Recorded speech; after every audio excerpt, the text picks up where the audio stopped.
as I was saying earlier, people have said they like me to come on the first day of the week and just kind of highlight what you're supposed to do for the week and not do any big lectures, which I get because we're not getting real good attendance, and it gets worse in the afternoon because people, I think, by that time they've worked on stuff in the morning, or they want to go to their job, or they just want to go outside, or whatever it is. So this week, today there is a Meet PowerPoint. I'm pretty sure I published that, but I voiced over it. So because if I did it on here, it'd probably take me 15 minutes or so, and I don't want to bore you through that. So that's for today. It's probably good to watch because it will help you. And I'm going to shut my camera off and make this bigger. This assignment, whoops, I was going to make it bigger. Sorry about that. Is for Tuesday and Wednesday. The Meet assignment will not take you probably 2 days. I mean, you could sit down and probably do it. It wouldn't take you that long. But what you do is you have one of three options. You decide, am I going to make it into like slides, a keynote, a PowerPoint, or some type of slide presentation? You know, it could be a Prezi or something, other program you use. Create a video or iMovie, which you could also do a voiceover on a slide presentation. Or if you're not into doing slides or videos or PowerPoints, you could write it into a paper. So those are your three options. You just pick one of those, and you pick one of these 8 topics. Usually if we're in class, this is a much bigger assignment, and every lab group, that's why there's 8, every lab group would get one of these. And I have you do a presentation, I have you make questions. It's much more detailed, but it's harder to do that with everybody at home, so this is what it is. You pick one of these topics, and then I've given 3, I've called them guiding questions under each topic, and that's what you're going to want to cover in your paper or your PowerPoint, whatever you decide to do. So there's meat cookery. I won't read through all these.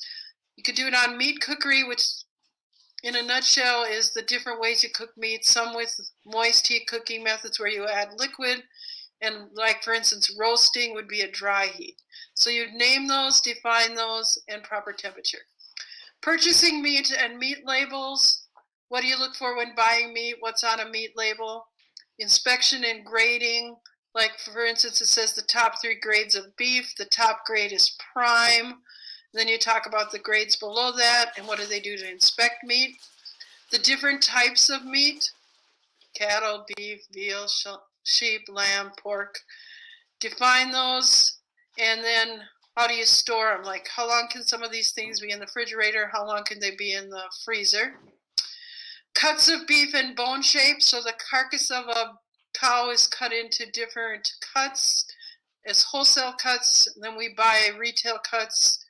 And then talk about bone shapes. You probably know like a T-bone is in a porterhouse T-bone steak. Well, what other bone shapes are there? The nutrients, we know protein, but there's other nutrients in meat, so you talk about that. Different ways to tenderize. The 2 common are probably pounding or marinating, but those aren't the only means of tenderizing meat.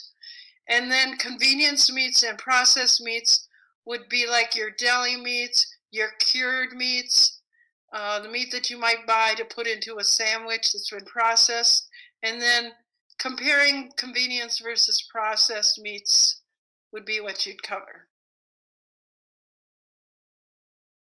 Come back here, put my face back up. So that's Tuesday and Wednesday. And then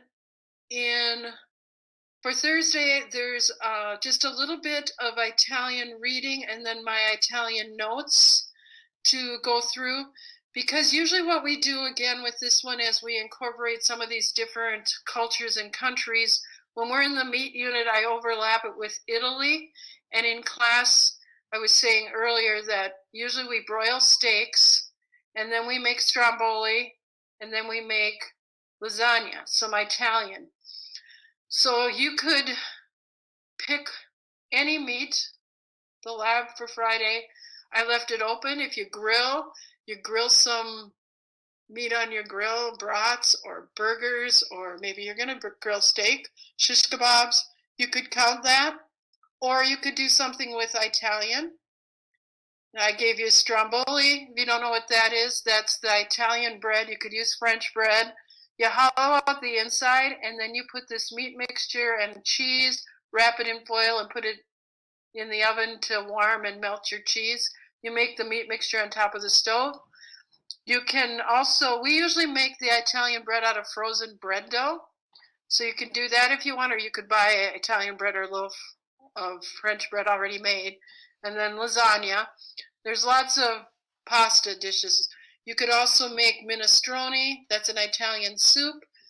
It's pretty open this week, so I decided anything because now the stores, as you may have heard in the news, are restricting meat to like your family can only buy 4 meat when they go to the grocery store because of all these, with the pandemic, with some of these meat processing plants being closed, there's a meat shortage.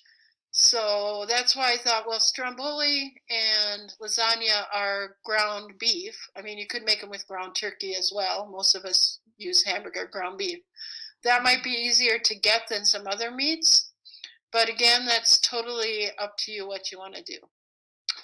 So in a nutshell, that's this week. Did you have questions on any of that?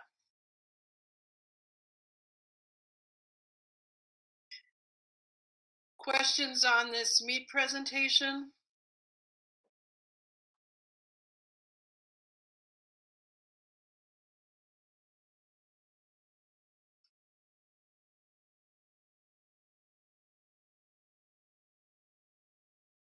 No questions. Okay. Well, that's the idea, was just to check in and keep this short and simple for the week. So that's what I have. Otherwise, have a good week, and I will see you next Monday.